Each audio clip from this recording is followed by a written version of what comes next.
अस्सलाम वालेकुम नाजरीन, आप देख रहे हैं प्रोग्राम सच की तलाश और मैं हूं आपका मेजबान फरहान रजा। नाजरीन, आज के प्रोग्राम में हम दो अहम मौजूआत पर बात करेंगे।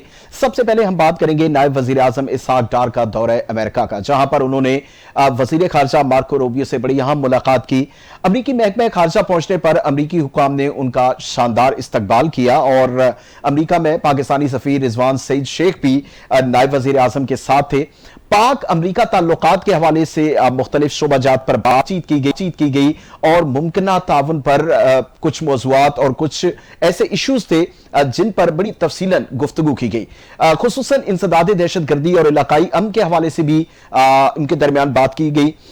ये दौरा कितना इफेक्ट करेगा अमन अमान के हवाले से, दहशत गर्दी के हवाले से और स्पेशली जो इस वक्त एक तनाव चल रहा है पाकिस्तान और भारत के दरमियान, उसमें जाहिर है इनडायरेक्टली अमेरिका का भी जिक्र आता है, क्योंकि अमेरिकन जो सदर हैं डोनाल्ड ट्रंप, वो बयानात देते हैं तो वो नागवार गुजरता है और वो बयानात आसानी से हजम नहीं हो रहे भारत से।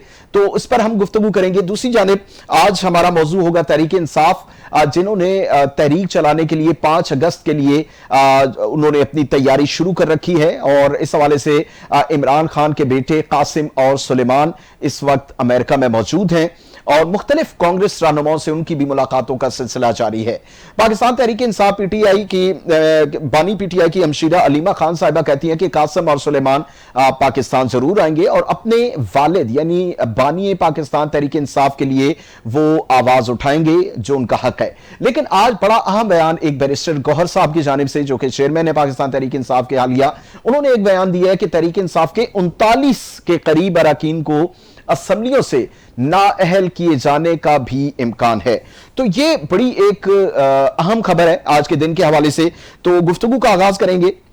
हमारे साथ इस वक्त मौजूद है अहमद अवैस साहब, पाकिस्तान तहरीक इंसाफ से इनका ताल्लुक है, और कर्नल रिटायर्ड मोहम्मद मारूफ साहब हमारे साथ मौजूद हैं, जो कि एडवाइजर है वजीर आजम आजाद कश्मीर के और सियासी हवाले से भी बड़ी गहरी नजर रखते हैं। गुफ्तगू का आगाज अहमद अवैस साहब से करते हैं। बहुत शुक्रिया अहमद अवैस साहब। सर, सबसे पहले तो मैं आपसे ये जानना चाहूंगा कि पाकिस्तान तहरीक इंसाफ के हवाले से 5 अगस्त का वक्त दिया गया है कि तहरीक शुरू करने जा रहे हैं।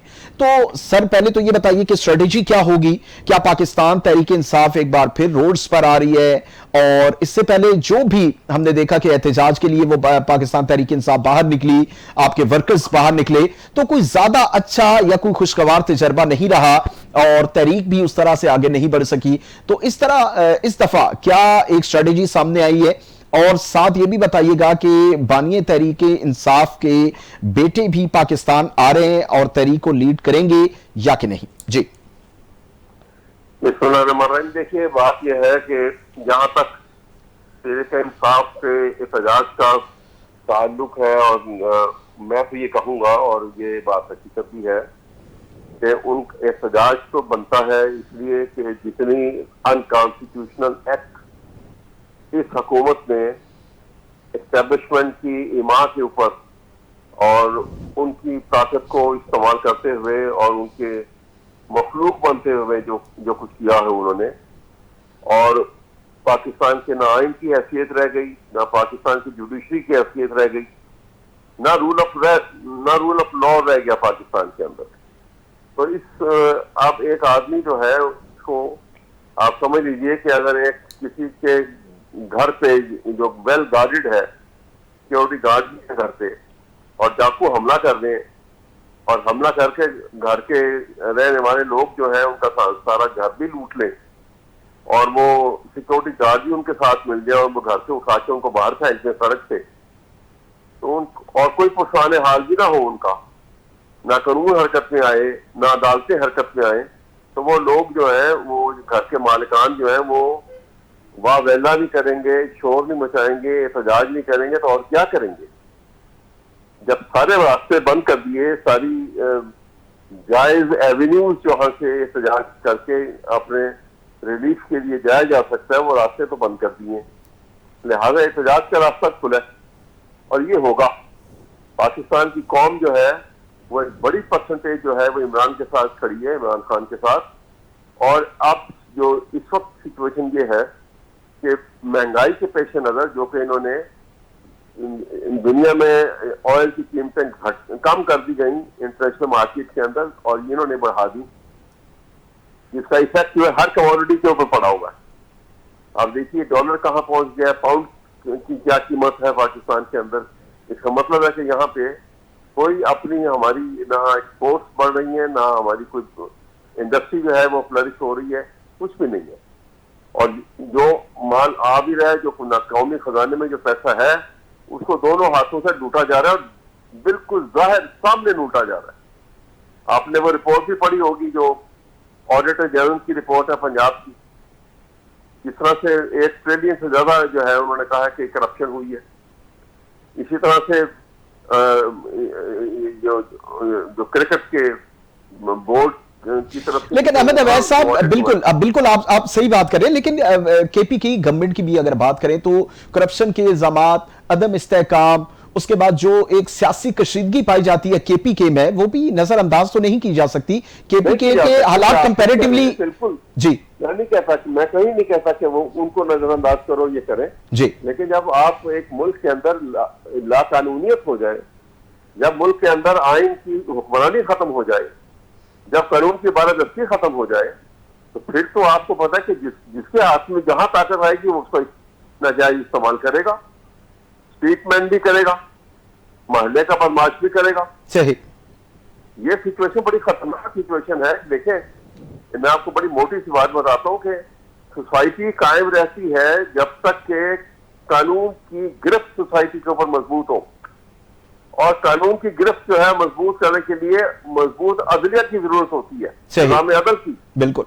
जब ये दो चीजें माइनस हो जाएंगी तो सोसाइटी जो है कहते हैं कि वो फ्री फॉर ऑल हो जाएगी। और जिस मुल्क में सोसाइटी फ्री फॉर ऑल हो गई तो बेसमझ तो जंगल लॉ हमारे यहाँ है, जिसके हाथ में अगर आज एक एस्टेब्लिशमेंट के हाथ में बंदूक है वो इस्तेमाल कर रहे हैं, तो कल को जो स्ट्रीटमैन है वो बंदूक और पिस्तौल क्यों नहीं इस्तेमाल करेगा, वो भी करेगा।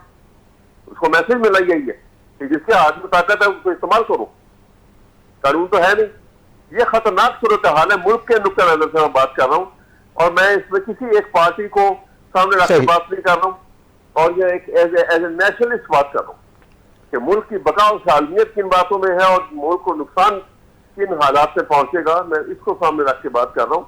ये लम्हा फिक्रिया जो है, ये तमाम अहले इक़्तिदार जो है जिनके हाथ में इस वक्त ऐसी हेलमा वगैरह जो निज़ाम चला रहे हैं जिस भी शक्ल के अंदर, यह उनके लिए बड़ी सोचने का और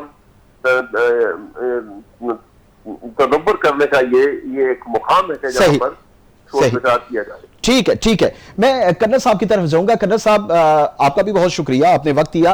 कर्नल साहब, सबसे पहले तो ये बताएं, अभी जैसे अहमद अवैस साहब ने बड़ी एक बैलेंस बात की, उन्होंने बड़ा जबरदस्त तजिया अपना पेश किया कि एज अ नेशनलिस्ट उन्होंने बात की कि चाहे कोई भी सूबा हो, पंजाब है, बलूचिस्तान है, केपीके है, अगर इस किस्म के हालात वहां पर होंगे तो फिर माइट इज राइट वाला फार्मूला जो है वही सामने आता है और वही होगा।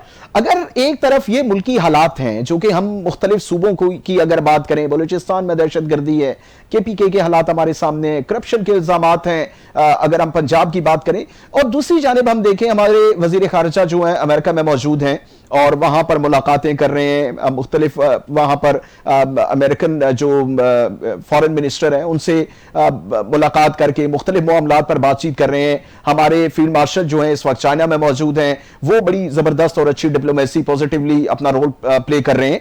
लेकिन जब तक ये मुल्क के अंदर के ये हालात इस तरह से होंगे तो ये जो बाहर के दौरे किए जा रहे हैं, बाहर जो हम अपनी डिप्लोमेसी पॉजिटिव दिखा रहे हैं, क्या इसका अवाम पर या पाकिस्तान के अंदरूनी हालात पर कोई असर भी नजर आएगा, इंपैक्ट पड़ता हुआ नजर आएगा? आप बिस्मिल्लाहिर्रहमानिर्रहीम। फरहान साहब, मैं आपका शुक्रिया अदा करता हूँ, आपने मुझे अपने प्रोग्राम में मदऊ किया और बात करने का मौका दिया। अवैस साहब हमारे बुजुर्ग हैं, बड़े हैं, मैं उनकी बड़ी कदर करता हूँ। उनकी जो बातें हैं वो सही हैं, इसलिए कि वो वजीर आजम का एडवाइज़र थे, अभी वो एडवाइज़र नहीं रहे, वो जो मतलब जो नौकरी लगी थी वो ख़त्म हो गई है, तो वो फिर इस तरह की बातें तो करेंगे जिस तरह की वो बातें कर रहे हैं। अदरवाइज अगर डीपली और क्रिटिकल और बड़े तअम्मुल से चीज़ों को देखा जाए तो मुझे ये बताएं, क्या ये मुल्क जो है डिफॉल्ट की वर्ज पे नहीं था? जिसको निकाल के अभी आपकी जो क्रेडिट रेटिंग है वो 3 दफा बढ़ चुकी है, आपको पता है। और ये मैं नहीं कह रहा, ये इंटरनेशनल जो बिल्कुल एमएनएस है, उसके बाद मूडी है, उसके बाद पीएनएस है, ये सारी जो मुख्तलिफ एजेंसीज हैं वो बता रही हैं, मैं तो नहीं बता रहा। अच्छा, उसके बाद आपके सामने डेट टू जीडीपी रेशियो जो था वो 75 पर से अभी 69 पे नीचे आ गया। टैक्स टू जीडीपी रेशियो जो है वो 9 पे थी, वो 10.6 पे चली गई है। इंटरेस्ट रेट जो है वो 22 पे था, अभी 11 पे आ गया है। जीडीपी, उसके बाद जो आपकी इन्फ्लेशन थी वो 4.6 पे आ गई है। Credit rating Moody, MNS, SNAP सब ने बेहतर कर दिया आपकी सीसी प्लस से बीवी तक। फॉरेन रिजर्व आपके 20 बिलियन को टच कर रहे हैं। स्टॉक मार्केट आपकी 140 पर पहुंची है, 1,40,000 पर पहुंची है। करेंसी स्टेबिलिटी है, करंट अकाउंट सरप्लस में है। रेमिटेंसेस जो है 38 बिलियन पर जा पहुंच गई हैं। अभी मुझे ये बताएं, ये चीजें जो हैं ये इस्तेकाम की निशानियां हैं या मुल्क के प्रॉब्लम की निशानियां हैं? दूसरी साइड पे आप देखें, ये मुल्क जो है वो आइसोलेशन का शिकार था, ट्रेड एक्टिविटी बिल्कुल नहीं थी। अभी अल्लाह के फजल और करम से फॉरेन पॉलिसी इतनी बेहतर हो गई है कि आज अमेरिका जो है, जो अमेरिका हमसे बात करने के लिए तैयार नहीं था, आज वो ट्रेड की बातें हो रही हैं। और अमेरिकन सदर ने अपनी कंपनीज को ये कहा कि इंडियन को जो एम्प्लॉयज हैं उनको ना रखो, क्योंकि वो लोग हमारे साथ 2 नंबरी करते हैं। इंडिया के जो लोग हैं उनको अपनी नौकरियों पर ना रखो। अभी हमारे मुल्क में जो इशू सिर्फ और सिर्फ एक है, देखें, पार्लियामेंट काम कर लिया है, सुप्रीम कोर्ट काम कर रही है, आइन में तब्दीली हो रही है। तो आइन में तब्दीली जो 2/3 मेजॉरिटी से हुई है, कोई ऐसे मेरे और आपके कहने से नहीं हुई, वो एक जो प्रोसेस है उसको फॉलो किया गया है। सुप्रीम कोर्ट काम कर रही है। सिर्फ और सिर्फ हमारे मुल्क में इस वक्त जो इशू है, थोड़ी प्रॉब्लम्स हैं, वो है दहशतगर्दी। और वो पाकिस्तान एक इंटरनेशनल कंस्पायरेसी का शिकार है। आपको पता है इंडिया ने अपना पूरा जोर लगाया हुआ है। इंडिया को जब रिसेंटली जो इंडिया और पाकिस्तान के दरमियान लड़ाई है, उसकी वजह से जो उसको अजीमत उठानी पड़ी है, उसकी वजह से उसने इन कामों में दहशतगर्दी के जो मामलात हैं, जो वाकयात हैं, उसमें 3 गुना इजाफा करने की कोशिश किया। वो फंड झोंक रहा है, वो किसी ना किसी तरीके से इस इंतकाम जो ले रहा है, वो अभी इस जो इंसर्जेंसी है अफगानिस्तान से वो लॉन्च कर रहा है, या बलूचिस्तान में या केपी में, उन लोगों को जिसको आप कहते हैं कि हिंदुस्तान वाले जो ये जो दहशतगर्दी फैला रहे हैं, ये मसाइल है, एक पाकिस्तान का मसला है। लेकिन कन्ने साहब, मैं एक चीज आपसे जरूर, आपने देखे बड़े इशारे आपने गिनवाए, आपने मुख्तलिफ फैक्ट्स एंड फिगर पर बात की, ठीक है, वो चीजें पॉजिटिव जा रही हैं, इस चीज को मानना पड़ेगा। लेकिन अगर हम मुल्क के अंदर बात करें, एक आम अवाम की बात करें, पाकिस्तान के अंदरूनी हालात की बात करें, are you satisfied with that? क्या महंगाई इतनी कम हो गई है कि हमारी आम आवाम जो है वो इस वक्त बड़ी खुशहाली की जिंदगी गुजारी है? दहशतगर्दी को ऑलरेडी आपने खुद पॉइंट आउट कर ली है। उसके बाद जो सियासी अदम इस्तेहकाम है वो हमारे सामने है। सिंध तास मुआहदा अभी तक रिजॉल्व नहीं हुआ। हमारी फॉरेन पॉलिसी फिर कहां जा रही है? अमेरिका के दौरे हम कर रहे हैं, अमेरिकन जो एस्टेब्लिश हम बैठ रहे हैं, लेकिन वो मामला तो अभी तक जूं के तू है। जी नहीं, सियासी अदम इस्तेहकाम बिल्कुल नहीं है। आपके सामने केपीके में अभी सेनेट के इलेक्शन हुए हैं, 6 सीटें हुकूमत ने ली हैं, 5, और दोनों जो वहां हाउस है उसमें एक यूनानी मसले उन्होंने डिसीजन लिया। इससे बेहतर सर इसकी वजह, इसका बैकग्राउंड आप भी जानते हैं और हम भी जानते हैं कि बैकग्राउंड क्या है और किस वजह से जो है वो ये आपस में एक सेटिंग की गई, क्योंकि ये दोनों तरफ से ये बयानात सामने आए थे कि तिजोरियों के मुंह खुल चुके थे, लोग बिकने के लिए और खरीदने के लिए बिल्कुल तैयार बैठे थे। ठीक है, तो ये हालात है। बहरहाल मैं अहमद अवैस साहब से एक दफा थोड़ी सी मैं उनका रिव्यू लेना चाहूंगा। मेरी एक बात सुन लें, मेरी बात सुन लें। देखिए, बात ये है, पॉलिटिक्स और सियासत नाम ही इस चीज का है कि वे फॉरवर्ड बनाया जाए। आप मीडिया वाले जब जो पार्लियामेंट में या असेंबली में जब वो किसी बात पे आपस में एग्री करते हैं, आप कहते हैं ये डील होगी। देखें, यही चीजें होती हैं जिनमें कुछ ले और कुछ दे पे आपने वे फॉरवर्ड बनाना होता है। जब वे फॉरवर्ड कोई अपोजिशन या गवर्नमेंट तो सर कुछ ले और कुछ दे पर बात करें। पीटीआई सियासी जमात है, अवाम का मैंडेट लेकर आई हुई है, फिर कुछ ले और कुछ दे पर बात करें। अभी तो वो कह रहे हैं कि उनको स्पेशल सीट्स नहीं दी गई और 39 उनके अरकान जो है उन्हें आप नाअहल करने जा रहे हैं। तो फिर कुछ ले और कुछ दे, उधर तो नहीं होता ना, यहां पर फिर हो गया है। तो फिर वो भी एक सियासी जमात है, मैंडेट लेकर आए हैं 39, अभी उनके आज बयानात आए कि 39 अरकान को नायल किया जा रहा है, ठीक है, उनको जो मैंडेट आया हुआ है उसके साथ, वो आप भी जानते हैं, हम भी जानते हैं सारे हालात। जी अहमद अवैध साहब क्या कहेंगे? कन्नर साहब ने, मैं दोबारा आता हूं आपकी तरफ, कन्नर साहब दोबारा आता हूं आपकी तरफ। अहमद अवैध साहब से मैं जानना चाहूंगा उनका रिव्यू क्या है। अहमद अवैध साहब, अभी कर्नल मारूफ साहब ने बड़े फैक्ट्स गिनवाए कि पाकिस्तान बिल्कुल जो है वो एक टाइम था आइसोलेशन में चला गया था, पाकिस्तान डिफॉल्ट की हद तक पहुंच गया था, और अब जो हालात है यकसर मुख्तलिफ है। मुख्तलिफ उन्होंने फैक्ट्स भी बताए और कुछ बेहतर भी है उनमें, बिल्कुल सही बात है कि पाकिस्तान इकोनॉमी बेहतरी की जानिब गई है, लेकिन मुल्की हालात पर क्या कहेंगे और सियासी अदम इस्तेहकाम के हवाले से क्या कहेंगे अहमद अवैध साहब? देखिए, अभी कंसम ने जो बात की है, जी जरा मैं उन्हीं को याद दिला देता हूँ जी। कि जिस वक्त इमरान खान का एक ही साल, जिसमें क्योंकि 22 में तो ये तब्दीली आ गई, सन 21 के अंदर पाकिस्तान के जो जिसको कहते हैं कि ये बड़ी दिवालिया निकल रहा था, ये ऑन रिकॉर्ड है, स्टेट बैंक से कंफर्म कर लीजिएगा।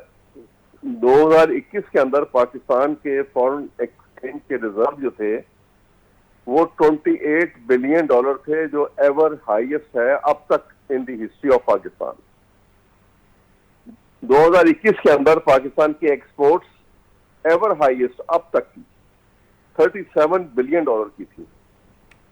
हमारा जब ये हुकूमत गई है उस वक्त हमारा जो प्रोग्रेस का रेट था उस वक्त जो था वो 6 तक पहुंच रहा था। ये सारी रिकॉर्ड की बातें हैं आपके सामने।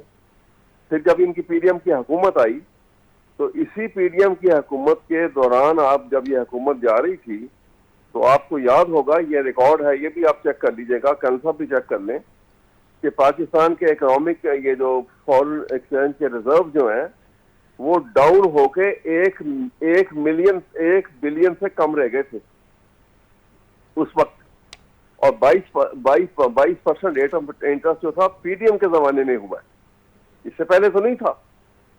इनकी हुकूमत 16 महीने की जो थी उसके अंदर ये 22% हुआ था, जो अब आके वो 11 पे आप बता रहे हैं जैसी है। अब इंटरनेशनल मार्केट में कीमतें ऑयल क्या है, हमारे मुल्क में क्या है, उसका इफेक्ट क्या है, ये तो अच्छा। फिर उसके बाद आपकी करेंसी रेट देख लीजिए।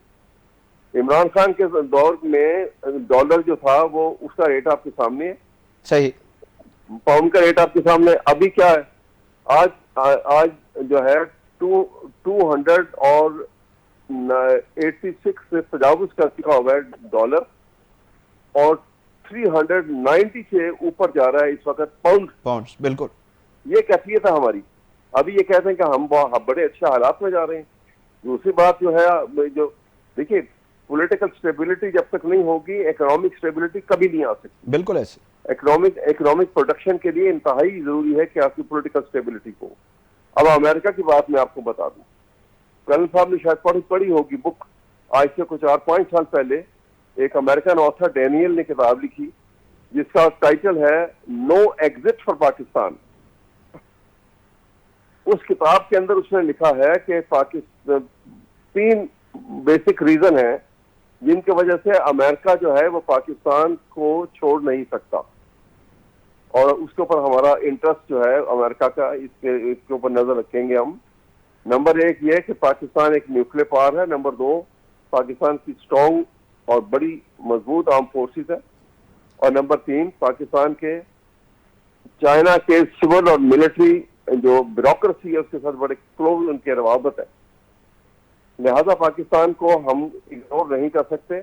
लेकिन 70 ईयर्स, उस किताब में लिखा है उसने, 70 साल पहले ये फैसला कर चुके थे अमेरिका के अंदर, एक असूली फैसला कि पाकिस्तान को आपने तरक्की याफ्ता कंट्रीज के अंदर शामिल नहीं होने देना। सही। और साथ ही साथ उसने ये लिखा कि तरीकेकार ये पॉलिसी ये बनाओ कि पाकिस्तान की जो पॉलिटिकल लीडरशिप है ये सबसे इजीली परचेजेबल है, इसको इस्तेमाल करो, परचेज करो, और पाकिस्तान में इंस्टेबिलिटी का दौर जारी रहे मुस्तकिल। ये उस किताब में है, ये अभी पढ़ लीजिए, जो अमेरिका के। अब अल्लाह के फजल से जो हमारी कैफियत, जो इंडिया के साथ लड़ाई हुई, पाकिस्तान ने बड़ा भरपूर बिल्कुल उनको जिस तरह से उनको वक्त दिया है और जो उनको मार पड़ी, पाकिस्तान की इंटरनेशनली जो है बड़ी उससे जो है इज्जत और उसकी जो इजाफा हुआ उसमें ऑनर में, इज्जत में, और मालूम हो सबको पता लगा कि पाकिस्तान जो है एक इजी प्रे नहीं है किसी के लिए। लेकिन इंडिया ने जो प्लान किया गया हुआ था वो ये था कि पाकिस्तान के ऊपर टू प्रोन अटैक किया गया था। वो टू प्रोन अटैक ये किया गया था कि पाकिस्तान की इकोनॉमी को तबाह करो और पाकिस्तान की आर्म फोर्सेस को उसके अवाम की नजर में उसकी तस्लील कर दो, सही, ताकि लोग उसको, ताकि ये दो चीजें खत्म होंगी तो पाकिस्तान को फिर इंडिया को यहाँ का मिनी सुपर पावर बनाया जाए। That was the plan. और उस प्लान के अंदर ये जो जो जो जो लोग हुकूमत में आके शामिल हुए हैं, इनकी एक एक की हिस्ट्री बताने लगूं आपका टाइम खत्म हो जाएगा। मैं बताऊं कि शहबाज शरीफ और नवाज शरीफ ने अपनी फैक्ट्रियों में 300 आदमी एक ही वक्त में 250-300 आदमी जो है वो इंडिया के एक्सपर्ट्स को आके बैठाए हुए थे। उनको प्रोटोकॉल दिया जाता था और यहाँ आके काम करते थे वो, और वो ही सारी जासूसियां यहाँ से होती थी जो बाद में ये उनको फिर निकाला गया यहाँ से। इसके अलावा और आप अभी देखें शहबाज शरीफ साहब की, मैं एक एक मिसाल दे रहा हूँ।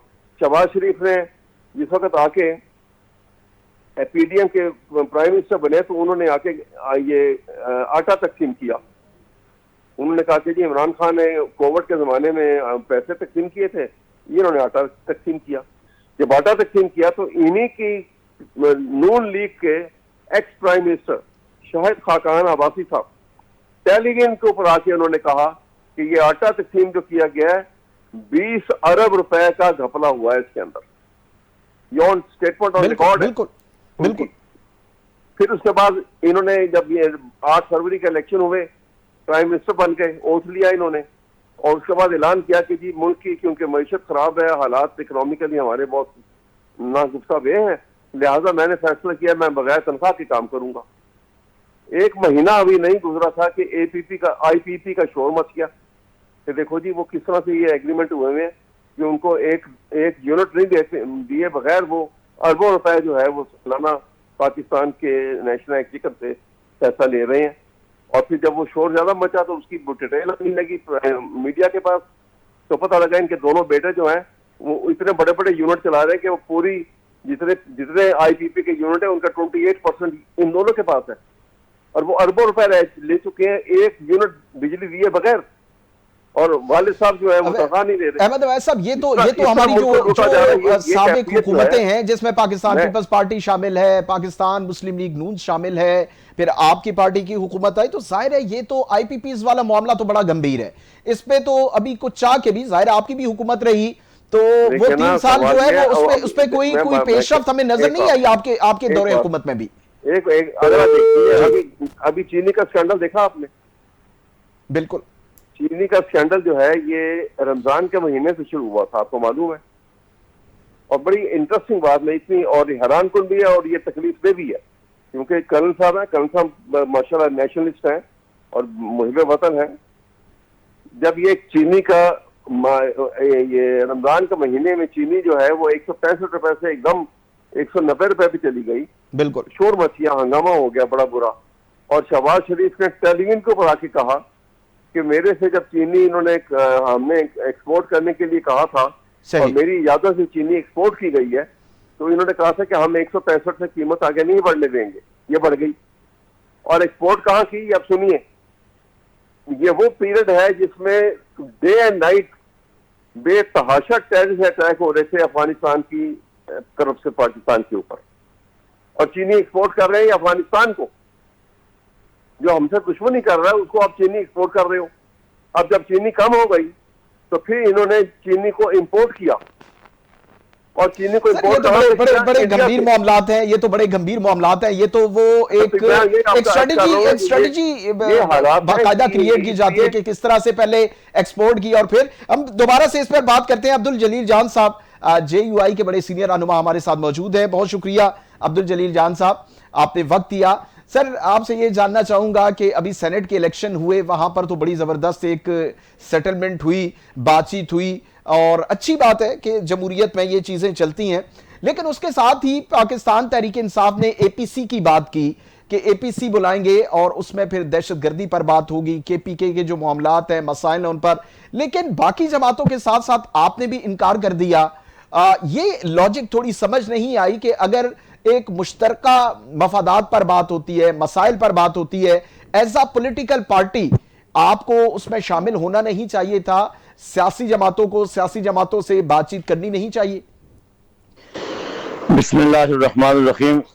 देखें जनाब, तारीक इंसाफ ने एपीसी नहीं बुलाई थी, आपके इत्तला के लिए अर्ज है जी। अगर तारीक इंसाफ एपीसी बुलाती तो सूबाई अमीर को, जनरल सेक्रेटरी को दावत देते। सही। इन्होंने हुकूमती सतह पर, हुकूमत ने पार्लियामान के अंदर जमातों को और कुछ बाहर जमातों को बुलाया। हमने जब दावतनामा देखा तो वो सिर्फ पार्लियामेंट मेंबरों के नाम था। नंबर एक बात। नंबर दो बात यह है कि इनकी संजीदगी का ये आलम है कि इनको पता नहीं है कि जमात को दावत देने का तरीकाकार क्या होता है, और जब को दावत देने के लिए जमात के पास जाना पड़ता है। बिल्कुल। और हमारे पास दफ्तर को डाक के जरिए कार्ड पहुंचे हैं एमपीएस के।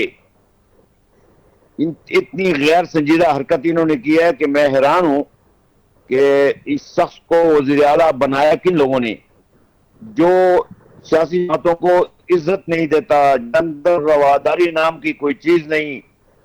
देखें, तारीख इंसाफ अगर एपीसी बुलाती तो हम यकीनन उस पर गौर भी करते और जाते भी, लेकिन ये तो गंडापुर ने बुलाई थी। तो गंडापुर का रवैया सियासतदानों के साथ कैसे है, गंडापुर का रवैया सियासी जमातों के साथ कैसे है, ये तमाम चीजें अगर हम देखें तो गैर संजीदा आदमी की गैर संजीदा कॉन्फ्रेंस में किस तरह जाना चाहिए हमें। हम तो समझते हैं कि अब देखो, कल एएनपी की पार्टी की आल पार्टीज हो रही है, फिर जमात इस्लामी की आल पार्टीज हो रही है, उनके कायदीन हमारे दफ्तरों में आए, हमें हमारे घरों में आए, उन्होंने बाकायदा दावत दी और फोटो सेशन हुए और उनकी दावत हमने कबूल की और हम जा रहे हैं। हर चीज का अपना तरीका होता है, जिस तरीके को समझते भी नहीं है। तो ये तमाम बातें ऐसी है जिस पर लोगों ने तनकीद भी की कि जाना चाहिए था, लेकिन कम से कम उनको भी तो समझाना चाहिए कि रवादारी, इज्जत, एहतराम और जमातों का और कायदीन का एहतराम किस तरह किया जाता है। नहीं नहीं, बिल्कुल, ये तो फैक्ट है। जो प्रोटोकॉल्स हैं, जो चीजें हैं, जो उसूल और जवाबित होते हैं, उन्हें फॉलो करना चाहिए। अच्छा जलील जान साहब, अब ये कहा जा रहा है कि ऑपोजिशन जमातें एक अलायंस बनाएंगी और हुकूमत के खिलाफ जो है वो एहतजाज किया जाएगा, जिसमें सर फहरिस्त पाकिस्तान तहरीक इंसाफ है, महमूद अचकज़ई साहब उसमें शामिल हैं, उसमें मुत्तहिदा मजलिस अमल भी शामिल है। तो आप लोग क्या हुकूमत मुखालिफ, क्योंकि मौलाना साहब के बड़े सख्त बयानात आते हैं हुकूमत के खिलाफ भी और मैंडेट को भी नहीं मानते, लेकिन कुछ जमहूरी मजबूरियां भी हैं उनकी, तो वो थोड़ा सा कंप्रोमाइज की तरफ भी जाते हैं। तो क्या अगर इस तरह की कोई तहरीक शुरू होती है मुख्तलिफ अपोजिशन जमातों की जानिब से, तो क्या आप हुकूमत के खिलाफ जाएंगे और उसमें पार्टिसिपेट करेंगे, या कि अभी तक जो पाकिस्तान तहरीक इंसाफ और आपकी जमात के दरमियान थोड़ी सी जो एक बर्फ नजर आती है वो पिघली नहीं है अभी उस तरह से? तो आपके आने वाले दिनों में क्या स्ट्रेटेजी हो सकती है? देखिए, पार्लियामेंट के अंदर जेयूआई और पीटीआई के मुश्तरकात होंगे, लेकिन पार्लियामेंट के बाहर अगर वो तारीख चलाना चाहते हैं तो सबसे पहले एजेंडा शो करना पड़ेगा उसे। सही। एजेंडा क्या होगा? अगर एजेंडा सिर्फ ये हो कि 804 को रिहा कराना है तो फिर तो हम इन तारीखों में तो हम नहीं पढ़ते ना, हम तो किसी के लिए इस्तेमाल नहीं होंगे ना। सही बात। हम तो आइन की बालादस्ती, पार्लियामेंट की बालादस्ती, अवाम के हुकूक, ये तमाम बातें अगर हमारे सामने हमारे टेबल पे आ जाए तो हम इस पर डिस्कस करेंगे, मशावरत करेंगे, शुरा को बुलाएंगे, फिर जाकर कुछ फैसला करने की पोजीशन में होंगे। इस तरह हवा में अगर वो तारीखें चलाते हैं, इनकी तारीखें तो आपने देखा कि तारीखों चलाने के साथ साथ महमूद खान इनकी जमात के, इनके इत्तेहाद के बड़े सरगर्म रहनुमा हैं, लेकिन जब ये मुज़ाकरात करते हैं तो महमूद खान को भी साथ नहीं ले जाते। आप समझ गए मेरी बात को? बिल्कुल। बिल्कुल, ये चीज तो है, ये चीज तो है। अच्छा अहमद अवैस साहब, अभी बिल्कुल बड़े एक बड़ा वैलिड पॉइंट है जो अब्दुल जलील जान साहब ने कहा कि एक तो आपके जो बहुत सारे मामलात हैं, अली अमीन गंडापुर साहब, उन पर एक भारी जिम्मेदारी है, वो एक सूबे के सीएम है, लेकिन उसके बावजूद उनके कंडक्ट पर बड़े सवालात उठते हैं। अभी जैसे जेयूआई वालों ने एक शिकवा किया कि एक जमहूरी तरीका होता है, कुछ प्रोटोकॉल्स होते हैं, अगर आपने बातचीत करनी है तो आप एतबाद में लेते हैं, बाकायदा एक इन्विटेशन दिया जाता है। तो अगर ये सारे मामलात होंगे तो आपको लगता नहीं है कि आपकी आने वाली जो पाकिस्तान तहरीक इंसाफ की एक मूवमेंट का ऐलान किया जा रहा है, तहरीक चलाने का ऐलान किया जा रहा है, तो वो कहीं ना कहीं उस पर डैमेज आ सकता है? देखिए, मैं पहली बात तो ये कहूंगा कि अभी ये यूआई की तरफ से जितनी अभी गुफ्तगू हुई है जी, मैं मनोवान उनकी फेवर में हूँ। उन्होंने बिल्कुल सही बात की है, जायज बात की है, मंतकी एतबार से, बिल्कुल अखलाकी एतबार से, सियासी एतबार से।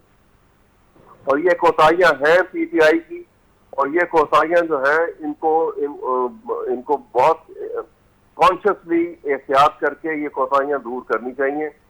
क्योंकि जब आप एक कोई काम इज्तिमाई कर रहे होते हैं, आप मूवमेंट की शक्ल बनाना चाहते हैं, आप एनालिसिस की तरफ जाते हैं, तो वहां पे इंतहाई ख्याल रखना होता है कि आप एक दूसरे के कॉन्फिडेंस को बढ़ाएं, ना कि एक दूसरे के कॉन्फिडेंस को खराब करें। सही, आपको कोई फैसला करना है, आपने कोई एजेंडा है, तो वो इट शुड बी एक्सपोज।